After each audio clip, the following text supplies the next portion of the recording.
And now, time for some Saturday information on the college football portfolio from offshoreinsiders.com. Joe Duffy's picks. These records are entering the Friday night action. 39-19 in football, 9-3 in college football. 9 winners on Saturday. 9 winners on Saturday, folks, all in college football, led by a wise guy play.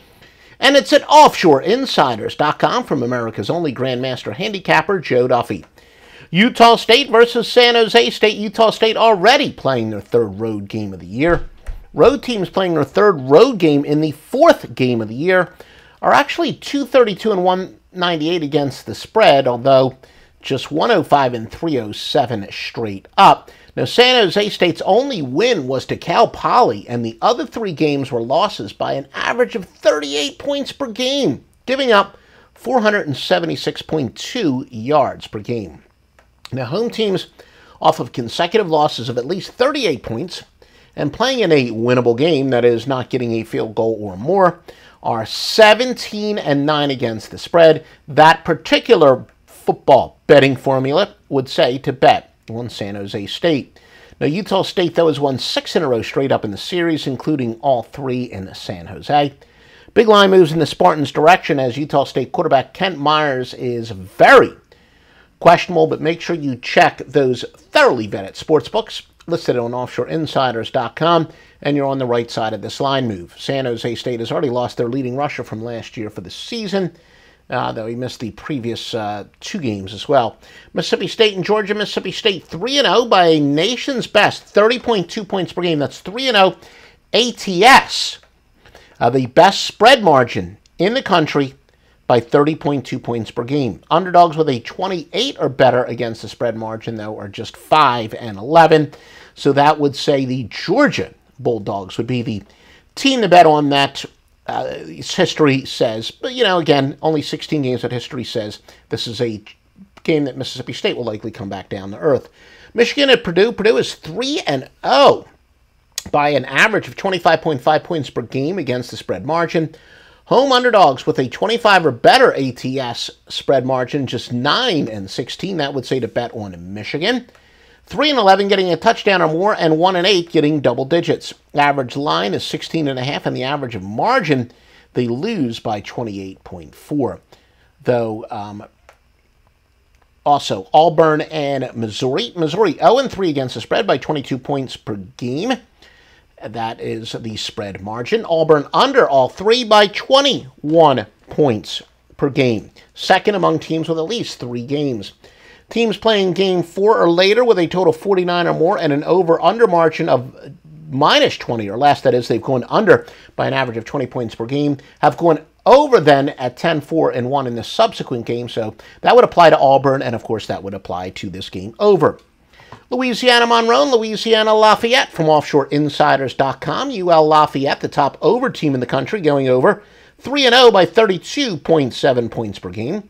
New Mexico and Tulsa. Tulsa, the number 2 over team in the country, going over all 3 by 30.7 points per game.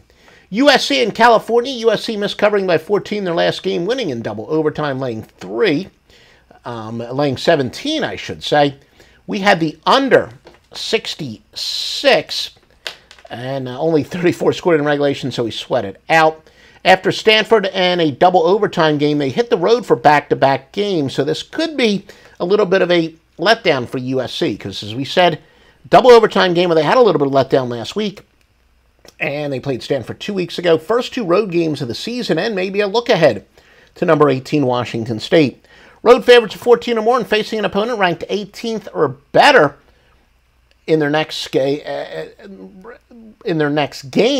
as a potential look ahead are actually 75-43 against the spread, and 25-10 if the next game is also on the road at 71.4%.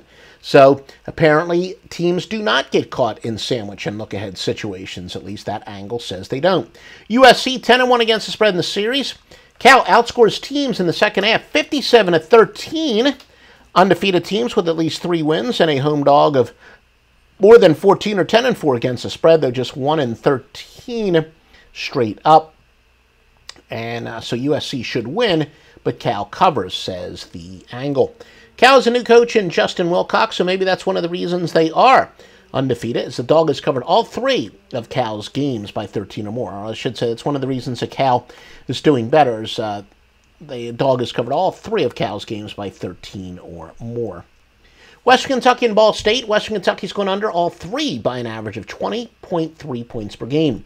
Teams playing game number 4 later with a total 49 or more and an over-under margin of 20 or less have gone over 10-4. That would apply to Western Kentucky, and of course that would say that this game should go over. Duke and North Carolina. Duke averages 97 snaps per game, second in the country. Syracuse and LSU. LSU leading rusher Darius Geis is out. Led the conference in rushing last year. Darrell Williams gets the start. He had 159 yards on 28 carries. For a free pick, by the way, we'll go with Syracuse. Syracuse is LSU in a tough spot after getting blown out last year and their leading rusher being out. UMass and Tennessee. Tennessee off an excruciating loss to Florida. And, of course, they have UGA next week. So a very possible sandwich situation against a non-conference opponent. UT linebacker Cortez McDowell is out. He started all 15 games the last 2 years.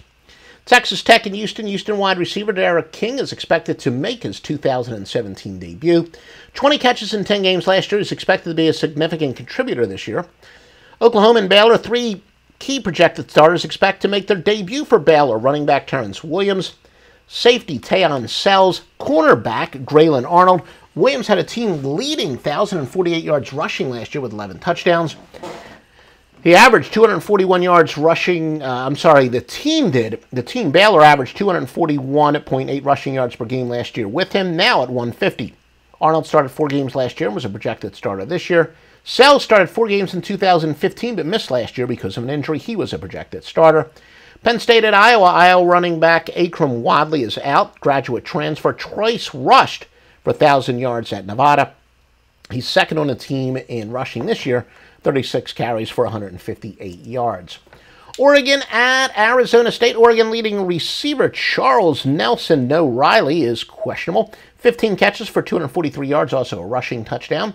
Florida and Kentucky. All 9 Florida players expected to remain suspended, led, of course, by Antonio Callaway, their best weapon. He had 89 receptions in his first 2 college football years.